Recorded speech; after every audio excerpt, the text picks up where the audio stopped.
to wind this up.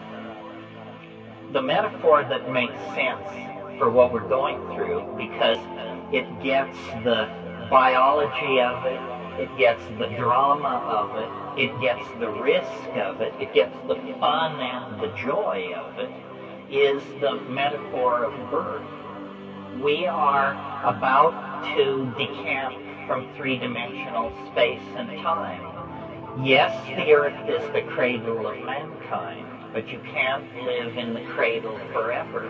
And we're not in this cradle alone. We are squashing and trampling on hundreds of other species that have as much right to be here as we are.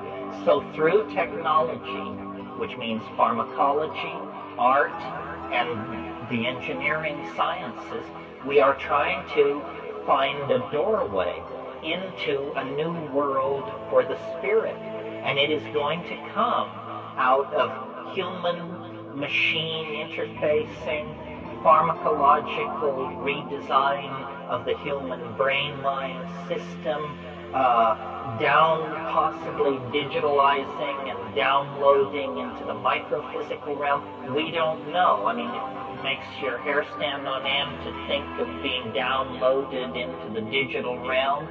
There was once a fish who had a great deal of doubts about this plan to conquer the land, and tried to urge everyone to think again that no good could possibly come of it. But in fact, the forward thrust of evolution is toward higher dimensions, greater complexity, more information, greater connectedness, and a deeper and deeper sense of the all-pervasiveness of love and meaning. That's what it's really about. All these disparate physical elements come to nothing if they don't add up to more than the sum of their parts. And the more than the sum of their parts is this transcendental element which we call love.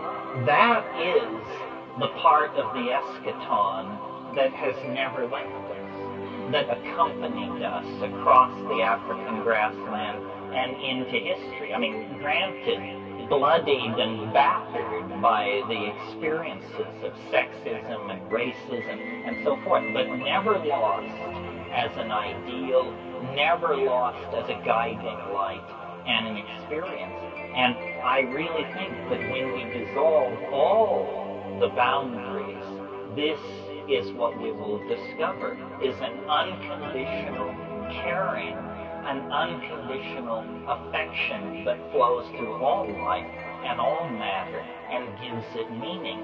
And you don't have to wait for the end of the world to get this news. You can just short-circuit the collective march toward that realization by accelerating your own microcosm of spirituality through the use of these hallucinogens. They are the doorways that the Gaian mind has installed in the historical process to let anybody out anytime they want to, provided they have the courage to turn the knob and walk through the door.